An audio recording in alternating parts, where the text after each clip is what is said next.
So fathers, do not provoke your children lest they become discouraged. Fathers, do not provoke your children lest they become discouraged. And so we talked about it as a staff, but then also I brought this up at the dinner table at our home.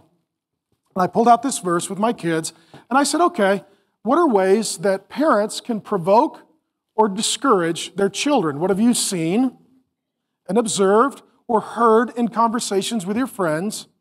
And then I told them, permission to speak freely. As your dad, what are the things that I have said or done or failed to say and do that would fit for you in the category of provoking you or discouraging you? Permission to speak freely. And we had a good conversation, and I'll share what some of the points were from my kids. I want to make this really practical. There are principles and there are methods. The Bible has principles, and then we as parents need to figure out the methods to be true to God's principles. Number one, making more withdrawals through criticism than deposits through encouragement. Relationships are like bank accounts. Encouragement is deposit. I love you. I was proud of you. You did a good job. I believe in you. I'm praying for you. I'm here for you. How can I help you? Encouragement are deposits. Criticism, correction is a withdrawal. All relationships will make withdrawals. Amen? They will. If you're a parent, you're going to have to correct some things. Those are withdrawals. But what provokes and discourages a child is, man, all you do is you come and make a withdrawal, you never make a deposit. That's where some of you, your parent or your dad never said he loved you, but boy, he would sure tell you everything you did wrong. Every time you did something right, he didn't really say anything, but if you did something wrong, he was going to let you know. That's what provokes and discourages. Another thing would be physically, particularly when the kids are little. You can shove them, you can control them, you can intimidate them, you can raise your voice at them, you can threaten them, you can physically impose them, which is abusive. And that is provoking and discouraging a child. Some of you had a dad like that, and when you grew up and you guys got a little bigger, it got a little conflicted. Amen? All right, all of a sudden, it was Lord of the Flies at your house. You know, Darwinism in action, might makes right. I'm now bigger than you, Dad. There will be a collision between the young buck and the old buck to see which one is really tough. My goal is never to get there. I'm already looking up at both of my sons, okay? I want them to love me, I want to love them, and I don't want to rule through force, intimidation, coercion, or size. And when you do, that provokes and discourages, because what the child learns is, it doesn't matter. Even when you're wrong, you win because you're bigger than me. That's very discouraging. A third thing as well, correction without instruction. I'll never forget, I was at a grocery store. I've learned a lot of things at the grocery store. I was at the grocery store, and this kid did something. I'm not even sure what he did. And his mom, just with lightning quick, ninja speed, just, you couldn't even see it. Like, you couldn't have gotten a photo because it was faster than the camera could even capture. And the kid's like, what? The kid's like, what? And she didn't tell him. And this kid's following his mom. He's like, what the heck, man?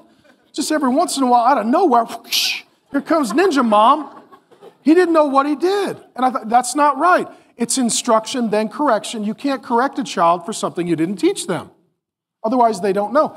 I learned this when the kids were little. One of my kids was a little more, let's just say, strong-willed. You had a strong-willed child? Strong-willed child did something, and I was going to go correct them, but I realized I've not told them they can't do this. So technically, I can't correct them for something I haven't instructed them. So I got down and I said, okay, this is how it's going to work. What you just did was wrong, and here's what it is. Let me explain it. And I try to talk to him in a normal voice, smile, love you. Let me explain this. Daddy's never told you this, so let me explain this to you. You can't do this, and if you do, there's going to be consequences. Do you understand? And the strong-willed child said, yeah, I understand. I said, what are you going to do? And I said, I'm going to do it. I said, well, you know there's going to be a consequence. They're like, yeah. I said, well, okay, let me clarify. Maybe I'm not raising the smartest child. Maybe this one needs a little remedial here. I said, well, here, you have two choices. You could do what I tell you, or I can discipline you, and then you can do what I tell you. And they said, well, you're going to need to discipline me. Oh, okay. But that's what you voted for, all right? I was clear. I was clear. I made it very, very clear. And they were just like, you're going to have to discipline me because I'm going to do it again. Right? That's a hard issue with the child, okay? And so it's instruction and then correction. What provokes and discourages a child, you just correct them, but you didn't instruct them, and they don't know what they did. How many of you growing up, you knew what this felt like because you got busted for something, and to this day, you don't even know what it was. You don't even know what it was. They didn't tell you. How about this one? Verbally yelling, name-calling, cursing, barking, voice raising, just verbal assault abuse. Bad nickname, screaming at you. Some of you, your parent had a horrible nickname for you, and the other kids picked it up, and it was very shaming. That's part of provoking and discouraging. Publicly humiliating. How many of you were raised in a family that felt like every time people came over, it was time for a roast? Do any of you have that family? How many of you don't even look? Some of you are laughing, some of you are crying. So you have had this family. What happens is, you know, it's Thanksgiving, and it's like, well, when Tony was little, he would poop his diaper and eat it. And it looked like the gravy. Everybody's like, oh, Tony. Tony's like, really? This is my fiance, and she's just meeting the family. Right? Your family would sort of have a good time roasting you in front of others. And that can be very provoking and discouraging. So pray for Tommy. Also, it can be provoking and discouraging if the parents don't distinguish between sins and mistakes. Some of us, you get frustrated with your kids because you want everything perfect and you think that you have the right to live in a museum with children. Okay, you don't. Right? It's not a museum. Right? It is a home for children.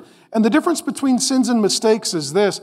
Mistakes are how we learn. It's not rebellion. It's not disobedience. It's just part of growing up. I saw this some years ago at Red Robin, and we were at a table, Red Robin and the grocery store. If you want to learn anything about bad parenting, just spend some time at Red Robin in the grocery store, okay? So we're at Red Robin, and I'm there with my kids, and, you know, we're ordering and all that stuff. And then next to us, there's another table with a lot of little kids, and they're very, very active, and Dad's on his phone the whole time. He's not paying attention. And so the kids order, like, you know, strawberry lemonade or whatever it is, and the kids are really, really, really little, and they bring the big glasses that are actual glass with the ice in it, sweating, all slippery. Dad's not paying any attention. Dad's on the phone, you know. I don't know what he's doing, nothing important. And so the kid goes to pick up his strawberry lemonade, and guess what happens? Yeah, he spills it. Okay, that's right. He spills it. Thank you. Okay, let me ask you. You're very helpful. Is it a sin if the lemonade slips out of your hand and you're a little kid? Is it a sin? No. It's just a mistake, right? It's not a sin. It's a mistake. So it spills. The dad disciplines the kid. I thought, you know what? The dad should take the wooden spoon to himself. He's the one who made the mistake. Because the kid should have had what kind of cup? Sippy cup. Sippy cup. Everybody knows it's going to fall over. That's why they put a lid on it and the world's longest straw to buy the parents time from drowning. That's why they do that. But you can't discipline a kid for a mistake. How many of you raised a really clumsy kid? We had one kid, they'd just be standing there and fall over and break stuff. Lamp broke, stuff broken. Like what happened? Like, I don't know. I'm just going. They're going. One of my kids was skinny, had my Shrek-sized head, totally imbalanced. It's like living with a drunk little person who just got off a boat all the time. They're going to fall over. They're going to break stuff. That's what happens. That's what happens, right? And so there's a difference between sins and mistakes. Sins and mistakes. I'll never forget. I was just thinking of this one. So when the kids were really little, we were old enough, we had those VHS tapes. Did you have those? You have those? We had a little TV that the kids could just put it in. It automatically pull up their show, and the VHS would not go in. I was like, oh, that's weird. So I take it into the repair shop. This is a long time ago. And he calls me up. He's like, well, I found the problem. Come in. We need to talk. Okay. So I go there. He's got a bag this big filled with crumpled Oreos. I said, where'd you get the Oreos? He said, from the VHS slot. Apparently, my kid thought that the VHS slot was a cookie jar and kept putting Oreos in I'm surprised it played as long as it did. Pretty soon, there's a full bucket of Oreos in the VHS player. I sit down with the kid. I was like, what'd you do? He's like, I was hiding the cookies. The kids were eating all the cookies. I wanted some cookies. It looked like a cookie jar to me and a nice place to hide the cookies. That's not a sin. It's close, but it's a mistake. It's a mistake. They didn't know. I told them, I was like, you can't put cookies in the VHS. They're like, oh, good to know. Good to know, okay? A couple others. Number 7, we could do this all day, but favoritism, right? Favoritism provokes and discourages, right? It's like, this kid gets that, this kid gets this.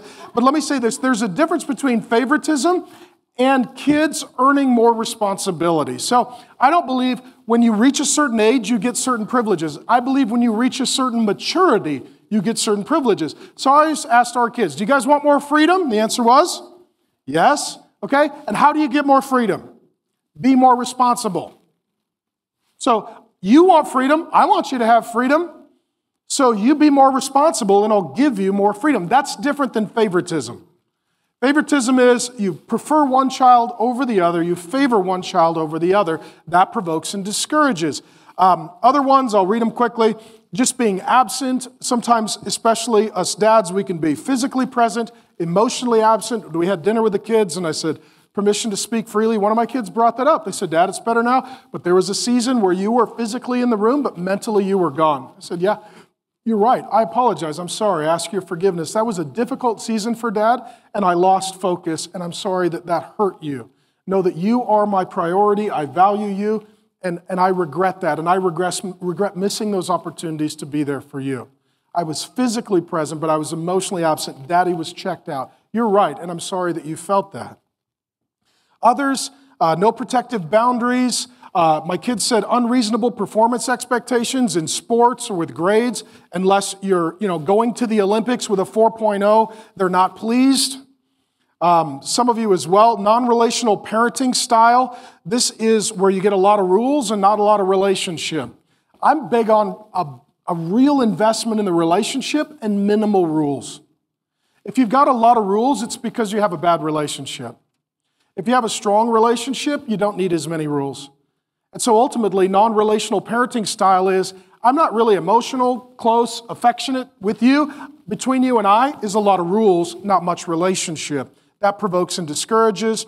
Sometimes it's just not being fun. Proverbs 3, Hebrews quotes that the father disciplines the children that he delights in. That means you have a lot of time making fun with them and delighting in them. And I'm the weird dad who takes photos of literally everything. I'm that dad. I want to capture all the moments on video. First day of school, I'll wake him up. What day is it? First day of school. How you feeling? Last day of school. How you feeling? Woo-hoo-hoo. I'm that dad. It's your birthday. It's Kwanzaa. I'll capture it all. I don't care. Secretary's Day. I'm down, man. Let me get a video. Whatever it is, I want to have fun, make memories, delight in the kids, so that most of our time together is making good memories, and occasionally there's correction in the middle of it. A couple as well, not a generous parent. Parents that are generous tend to see their children respond more appropriately. Some people say, I don't want to spoil my child. I can tell you this. My line is always, I don't mind spoiling my kids. I just mind if they act spoiled. I think there's a difference between spoiling your kid and them acting spoiled. I don't know about you. I feel like God spoiled me. I feel pretty spoiled. I should be on fire right now. I've gotten a lot of good things. Amen? That ultimately God's been very gracious and generous to me. Gave me a wonderful wife. Gave me healthy kids. I get to teach the Bible. I'm in Arizona. I got a pool. Like, I'm pretty happy. Right? I'm pretty happy. And so for me, I feel like God's been very generous toward me. And I feel like He spoiled me, and I don't mind spoiling my kids as long as they don't act like spoiled kids. Right? As long as they are generous kids with others, they're grateful kids, then all's good. And if you are not generous, I think it discourages and provokes. And lastly, not repenting of your own sin provokes and discourages your kids. If a parent never says, I was wrong. How many of you have never heard that from your parent? I was wrong. It was my fault, not yours. I didn't teach you that. I failed there. You know what? I disciplined you, and I didn't even explain that. That was my fault. I wasn't paying attention. I didn't have a good boundary. I didn't even pray for you. That was my fault. I'm sorry. You parents need to know that one of the most powerful things you can give your children is an apology.